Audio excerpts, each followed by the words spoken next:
Hello Internet, it's me Josh, the Aging Gamer. So here I am, once again, I want to talk about one of my favorite superhero teams in all of existence. I'm of course talking about the X-Men.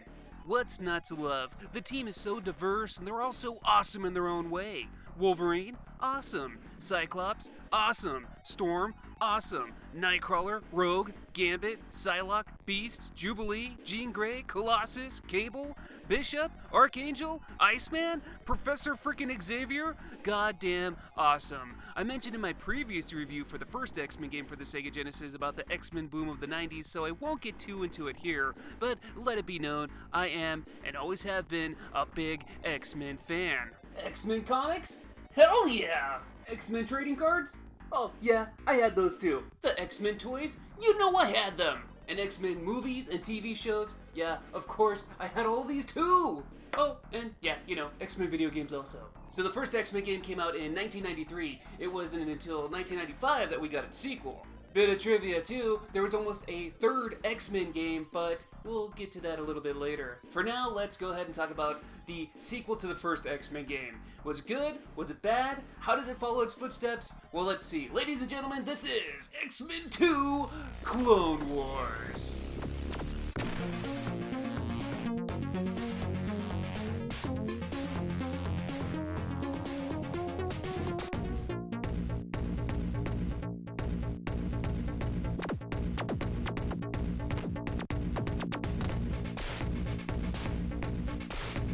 So, X-Men 2 Clone Wars is a straightforward action platformer. You play as your selected X-Men and you'll use your mutant powers to defeat enemies and bosses. The mechanics are simple. Jump and punch and kick. But the most exciting part is using your powers. Unlike the first X-Men title on the Genesis, in this game you can use your mutant abilities as much as you want. With certain X-Men like Cyclops or Nightcrawler, you can hold down the power button and perform a charged power attack. But if your X-Men is at full health or close to, you'll get a super-powered version of your power attack as well. But before we get into the X-Men and mechanics of this game, let's talk a bit about the story here. It takes a lot of inspiration from the X-Men story, The Phalanx Covenant, which was a story arc that was going on around the time of this game's release. The Phalanx also appeared in the X-Men animated series. So, the Phalanx are a cybernetic species that infect beings with their Phalanx virus. They can then branch out and take over cities and even worlds. They disguise themselves by cloning other beings, or as shown in this game, ninjas, X-Men villains, and even the X-Men themselves. Professor Xavier sends a group of X-Men to stop the Phalanx, and with the help of Magneto, they're going to do anything they can to save Earth. Now let's talk about the playable X-Men here, because instead of 4 playable X-Men like the last game, we got 7.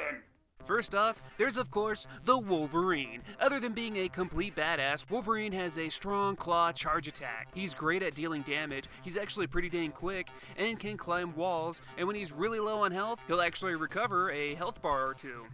Next up, we got the leader of this X-Men Blue team, Cyclops. His attack and speed are pretty average, however, his optic blast is really OP. Like in some levels, it's just going to be a breeze. You can also hold down the power button and you'll be able to release a bigger blast. Overall, he's a top-tier character. Next, we got Nightcrawler.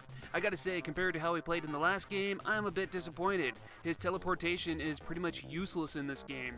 However, he's fast and can climb walls, so he's not too bad to use. We also got the charming Cajun Gambit making a return. He's probably my favorite character to use. His staff has some pretty great range, his jump kicks come in handy, and similar to Cyclops' optic blast, Gambit's kinetic card blasts are great for attacking distant enemies. Like I said, he's my favorite character to play as. Now we also got 3 more characters here that weren't playable in the last game. First up, there's everybody's favorite fur baby, Beast. Beast is really strong, with his punches usually one-hit KOing enemies. But that's about the only thing that's really good about him. He's a big target who's not very fast, and his special floor smash attack is practically useless. Such a shame. We also got Psylocke playable. She's a pretty decent character. Her sword attacks are pretty good, but her psionic blade is pretty wonky. It has no effect on robot characters, which are a lot in this game, and because the attack is a bit slow, why wouldn't you just use your sword instead? And last but not least, we got Magneto. That's right, Magneto himself is playable. After you defeat him on the Avalon stage, this crazy buff for an old guy will join the X-Men in the fight against the Phalanx. Magneto has super high jumps, has the ability to levitate, and can shoot magnetic beams from his hand. Is that a thing? Beams of magnets?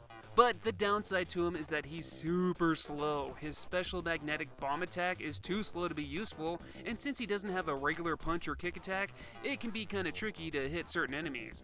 Other than making some boss fights a bit easier, I don't really find myself using him too much. So come to think of it, I love the fact that they added more playable characters. I'm just a bit disappointed that those new playable characters really aren't that fun to play as. But despite some X-Men playing better than others, each X-Men plays like how that X-Men character should. I really like that. And throughout this game, you'll see a lot of familiar X-Men characters and locations. So, as soon as you turn on the game, you're plopped right into a snowy outpost in Siberia where you're assigned a random X-Men and you'll be fighting ninjas and robots. After this, in the title screen, you'll be in the Sentinel Complex. You'll fight robots and break machines to open electric doors. The giant Sentinels in the back are a really nice touch. The boss of this level is the Sentinel Core. It's not a very hard boss to beat, but this was always one of my favorite bosses just because of how ridiculous it sounds.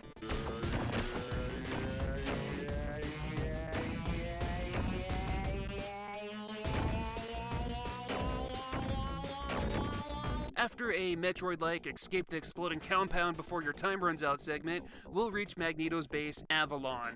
We'll fight some tough bad guys, dodge landmines, slowly fall through traps, and fight with the powerful Exodus. Once he's defeated, you'll fight Magneto, where you really don't defeat him, you just kinda push him into a corner.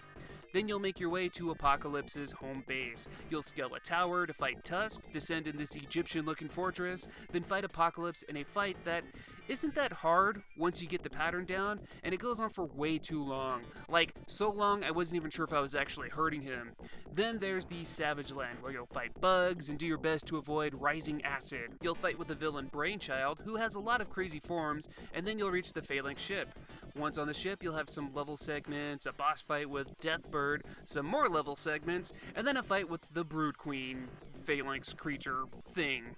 And last but not least, you'll fight the clones of the X-Men. Once the clones are defeated, the game ends, and we get, well, kind of a lackluster ending. It's just a single screen of Professor X and some text on the bottom saying how, despite the world was saved, Magneto and the X-Men will still have their hissy fits. And that's how it ends. So, X-Men 2 Clone Wars. Is it good? Is it bad? Well, let's talk a little bit about the good and the bad. Let's start by talking about the negatives first. I'm not gonna lie, be prepared for a really hard game. The difficulty is pretty moderate, I feel, until after you defeat Apocalypse. Once you've reached the Phalanx ship, it gets a bit unfairly difficult, with a lot of attacks that seem unavoidable, and it just becomes way too easy to die. But you know what? Not all games are meant to be cakewalks, so I'm not too upset with the difficulty, really. However, I think the most upsetting thing about this game is the lack of signature X-Men. Yes, we got characters like Beast, Psylocke, and Magneto playable, but where's all the other iconic X-Men? Playable or cameos, it seems a bit empty. In the first game we saw Storm, Rogue, Archangel, Iceman, and Jean Grey. None of them appear here. In the first game we fought against iconic bad guys like the Juggernaut, Mojo, and Sabretooth. None who appear here. Who do we fight instead? Oh, you know, fan favorites like Tusk, Brainchild, Fabian Cortez, Exodus, the Brood. Come on, where's the likes of Omega Red, Lady Deathstrike, Pyro, Toad, the Hellfire Club, Mr. Sinister, Deadpool? Hell, we've had 2 games featuring the Savage Land, and Sauron doesn't appear in either. Or better yet, if the Phalanx can clone characters, why not use that opportunity to say that they cloned X-Men who aren't playable in the game? How awesome would it have been to have a boss fight against an evil clone of Colossus, Havoc, Iceman, or any of the other countless X-Men? I know that the developers can't add all the signature X-Men characters in this game because there's just a massive amount of them, but just saying, the villains they chose in this game, Magneto and Apocalypse aside, were pretty lame. But really, those are the only things that bother me. There's a lot of positives to the game, and here's why you should play X-Men 2 Clone Wars. Straight up, it's fun. When I think about it, there's a lot of lame X-Men games out there. X-Men 2, though, is an exception. From the moment you turn on the game and get dropped into battle, it's just action-packed from the start. You have a variety of X-Men to pick from, and there's no limits on how you use your powers. And it just feels like there's more freedom in the levels because of it. Also, the graphics to this game are a hell of a lot better than the first one, and the X-Men look great here. Except for Psylocke when she runs, she looks kinda weird to me. Though in certain poses, she looks pretty sick. And look at Wolverine, just standing there. He looks like a beast. Look at Beast! Beast looks like a beast. And the music to this game, it really gets you pumped. It's really got some killer tracks. I love this game. The later parts of the game will require a lot of patience, but if you're looking for a great X-Men game to play on the Sega Genesis, this is it. But those are just my opinions on the second X-Men game to come out on the Sega Genesis, not counting that spin-off Wolverine title that came out in 1994. And like I mentioned earlier, there was almost a third X-Men title for the Sega Genesis called X-Women, the Sinister Virus. It was going to be developed by the same people that made the Adventures of Batman Robin game, and it was going to feature, at the very least, Storm, Rogue, and Jean Grey as playable characters. I'm assuming Mr. Sinister would have been involved in some way too. Unfortunately, due to the game scheduled to be released early 1997, which at that point in time we were already in the Nintendo 64 and PlayStation era, the game was cancelled as Sega was taking focus away from 16-bit gaming. But man, what could have been? Anyway, thank you guys for watching my video. If you liked it, go ahead and give me a like. If you disliked it, go ahead and give me a dislike. I thank you guys for watching, and until next time, I will see you all later.